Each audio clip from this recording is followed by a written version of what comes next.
बाबा को प्रार्थना करो। और यही होना चाहिए, यही श्रेष्ठ है। धन से मंदिर में जल्दी दर्शन हो सकते हैं, धन से वीआईपी ट्रीटमेंट मिल सकता है, धन से कोई बीमार हो गया तो धन से उसको हॉस्पिटल में अच्छा पलंग भी मिल जाएगा, धन से एम्बुलेंस भी आ जाएगी, धन से वेंटिलेटर भी मिल जाएगा, पर धन से श्वास नहीं मिल पाएगी। उसी तरह धन से परमात्मा नहीं मिल पाएगा। पैसा लगा सकते हो आप दवाई में, पैसा लगा सकते हो आप अच्छे हॉस्पिटल में, पैसा लगा सकते हो आप अच्छी गाड़ी में, पैसा लगा सकते हो एम्बुलेंस में, पैसा लगा सकते हो वेंटिलेटर पर, पैसा लगा सकते हो पलंग पर। कोरोना काल में आप सबने देखा होगा, कोरोना में लोगों के पास धन था पर श्वास के लिए हाथ जोड़ रहे थे कि थोड़ा सा जिया दो डॉक्टर साहब, कोई ऐसी दवाई, कोई ऐसा इंजेक्शन लगा दो, मेरा पति, मेरा भाई, मेरा बेटा, मेरा बाप, मेरी पत्नी, मेरी माँ, मेरी बहन जीवित हो जाए, कुछ कर दो। श्वास के लिए तड़प रहे थे, ऑक्सीजन ही नहीं मिल रही थी, वेंटिलेटर था फिर भी प्राण जा रहे थे, श्वास समाप्त हो रही थी, छूट रही थी। धन था, पलंग मिल गया, धन था, वेंटिलेटर मिल गया, धन था, एम्बुलेंस मिल गई, धन था, अच्छा हॉस्पिटल मिल गया, पर धन से श्वास नहीं खरीदी जा सकती। श्वास तो उस परमात्मा को, जब आप एक लोटा जल चढ़ाते हो, परमात्मा तुम्हारे कदम को, तुम्हारे घर से मंदिर तक जो तुम रोज कदम चलकर जाते हो, वो कदम मेरे शिव के खाते में लिखा जाता है और उतनी श्वास तुम्हारी आखिरी में बढ़ाई जाती है, वो श्वास बढ़ाई जाती है। इसीलिए तो कहते हैं अंत समय प्रभु आना पड़ेगा, वचन दिया तो निभाना पड़ेगा। अंत समय प्रभु आना पड़ेगा, वचन दिया तो निभाना पड़ेगा।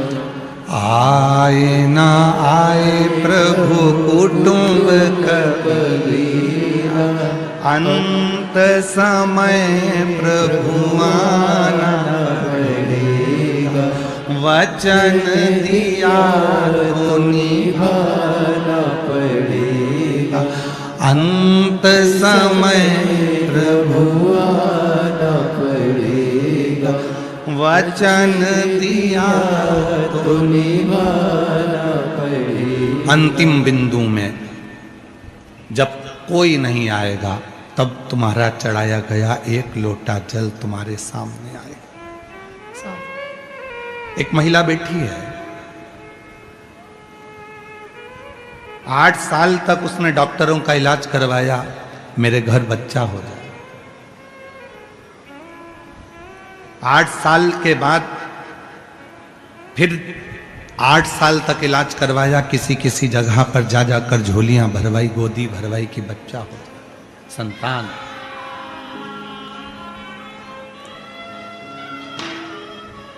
तेईस साल निकल गए पर औलाद नहीं हुई।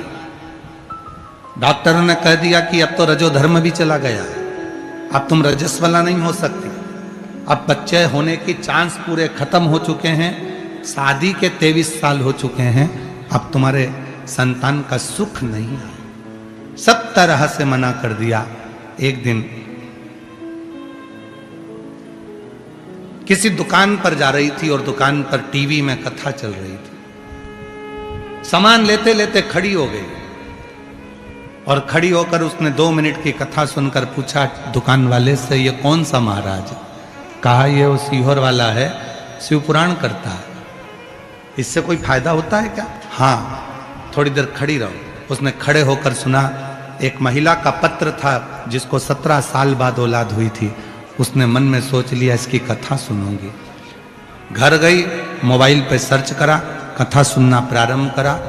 कथा सुनने के बाद उसने सुना कि सीहोर कुबरेश्वर धाम जाऊंगी, वहां कंकर शंकर की पूजन करूंगी, वहां का कंकर लेकर आऊंगी, रुद्राक्ष लाऊंगी, सफेद आंकड़े की जड़ बांधूंगी। और 23 साल के बाद पहली बार घर से निकलकर सीहोर गई अपने पति के साथ, वहां पूजन करी, कंकर लाई और वहां से आने के बाद 3 महीने के बाद गर्भ ठहर गया और 23 साल के बाद संतान की प्राप्ति। वो बैठी है।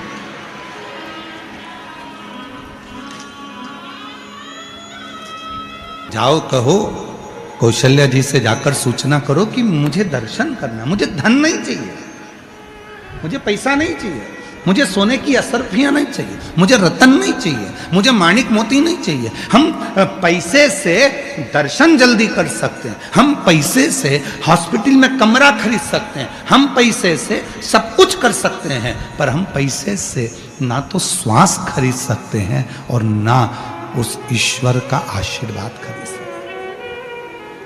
सब कुछ खरीदा जा सकता है, ईश्वर की कृपा करुणा उसको खरीदा नहीं जा सकता।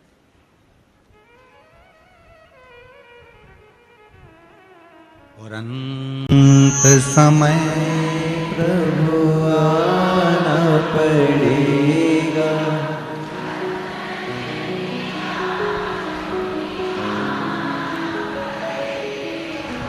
आए ना कुटुंब कबीला, अंत समय प्रभु वचन दिया। यही शावर मंत्र है जिसको बार बार दोहराया जाता है, यही शावर मंत्र है, भले वो भजन की लाइन क्यों ना हो, कभी मंत्र के रूप में उसको पुकारा करो। आओ, मुझे रतन नहीं, मुझे माणिक नहीं, मुझे सोना नहीं, मुझे चांदी नहीं, मुझे हीरा पन्ना नहीं, मुझे राम का दर्शन कर। ठीक है, कौशल्या जी के पास सूचना गई, माता कौशल्या जी ने राम जी का दर्शन कराया, शिव जी को दर्शन कराया। कौशल्या जी ने राम जी का दर्शन कराया, राम जी को वापिस कौशल्या मैया ले गई। अब कौशल्या मैया शिव जी के आगे हाथ जोड़कर बैठ गई। बहुत सावधानी की कथा है आज की, थोड़ा ध्यान लगाकर सुनना। हो सकता है इस कथा से कई लोगों को हो सकता है कि थोड़ा बुरा भी लग जाए, पर कहने में पीछे नहीं हटेंगे। ध्यान देना, शिव जी के सामने कौशल्या मैया हाथ जोड़कर बैठकर कहती हैं, मेरे बच्चे का भाग्य बता दो, उसका किस्मत कैसी है। मेरे बेटे का भाग्य बता दो कि उसकी किस्मत कैसी है।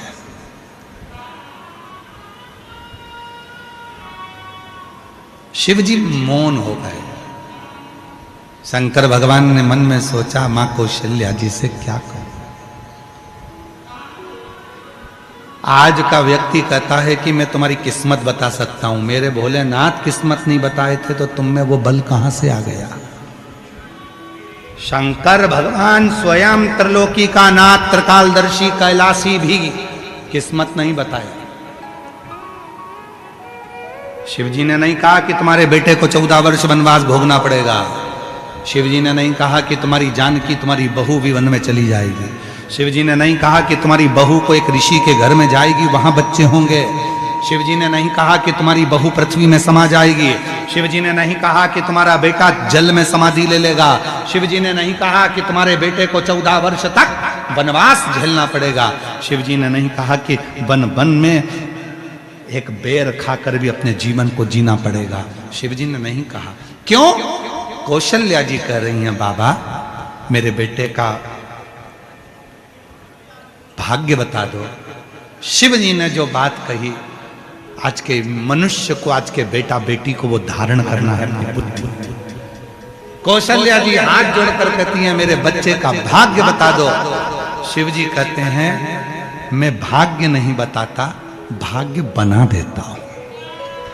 भाग्य नहीं बता, भाग्य बना देते हो? हाँ, तो मुझे क्या करना पड़ेगा? शंकर भगवान ने कहा, सुनो कौशल्या मां, तुम्हारे बेटे से इतना जरूर कहना कि रोज प्रतिदिन एक पार्थिव लिंग का निर्माण करना और पूजन करना।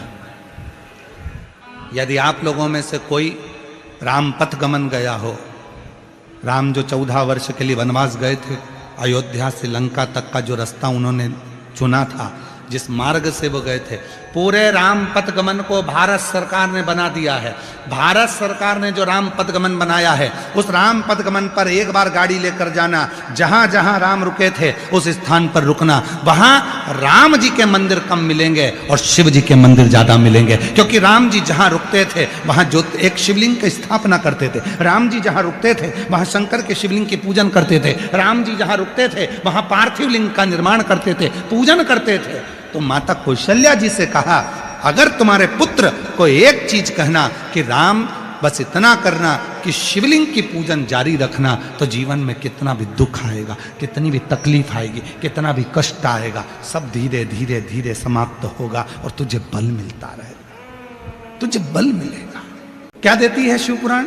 सबसे पहले भगवान शंकर अपने भक्त को बहुत बहुत बल प्रदान करते हैं, उसको धैर्य प्रदान करते हैं कि कोई कुछ बोलेगा तो धैर्यता रखना, कोई कुछ हो जाए तो धैर्यता रखना, थोड़ा बल अपने अंदर रखना, धैर्यता अपने अंदर रखना। ये शिव देते हैं, ये शंकर देते हैं, ये शिव प्रदान करते बल।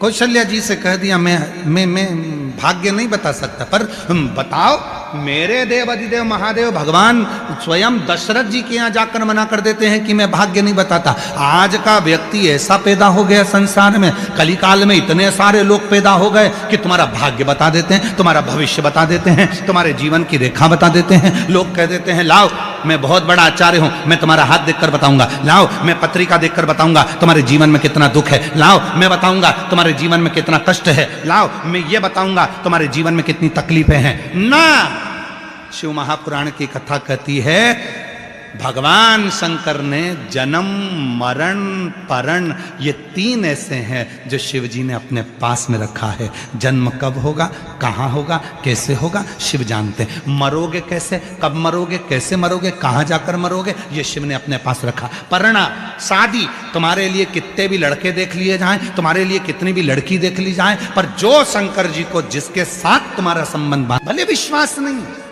आप में से कई मेरी जीजियां भी ऐसी होंगी, कई मेरे जीजा भी ऐसे होंगे, कई मेरी बेटियां ऐसी होंगी, कई मेरे बेटा ऐसे होंगे, कई बुजुर्ग माँ बाप ऐसे आए होंगे जो केवल परखने के लिए आए होंगे कि हमने सुना है बाबा कथा कहता है, सियोर वाला बाबा आता है, कथा कहता है, और कथा कहने पर उससे जो प्रार्थना करी जाए वो बाबा देता है। कई ऐसी आई होंगे, कई ऐसे मेरे जीजा आए होंगे जो परीक्षा करने के लिए आए होंगे, हम भी देखें वो देता है कि नहीं देता।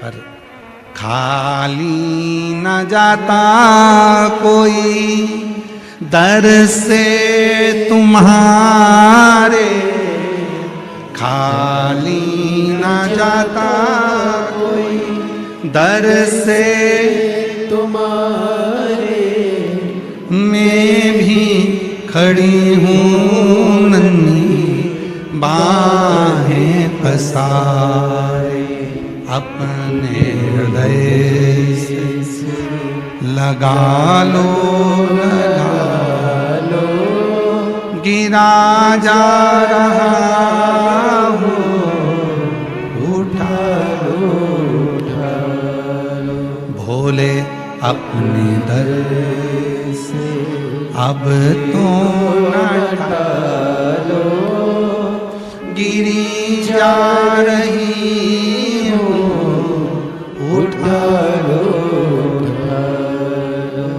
उससे प्रार्थना करो। यहाँ टाइम बर्बाद करने के लिए मत आओ, भीड़ बढ़ाने के लिए बिल्कुल मत आओ। आप अन्य कथाओं में चले जाना भीड़ बढ़ाने के लिए, पर शिव पुराण में भीड़ बढ़ाने बिल्कुल मत आना, क्योंकि भीड़ बढ़ाने तुम्हारी भीड़ बढ़ती है और जजमान परिवार और समिति और सब क्या श्वास ऊपर नीचे होने लगती है। भीड़ बढ़ाने के लिए शिव पुराण में मत आओ, समय बर्बाद करने के लिए शिव पुराण में मत आओ। तुम्हारा मन पड़े बाकी की कथा में जाना, पर शिव पुराण में अगर आए हो तो यहाँ भीड़ बढ़ाने के लिए नहीं, समय खराब करने के लिए नहीं, यहाँ बाबा को अपने मन का भाव करने के लिए, अपने बाप से, अपने पिता से, शिव से बात करने के लिए। दिल से उसको बोलने के लिए, हृदय से प्रार्थना करने के लिए, निवेदन करने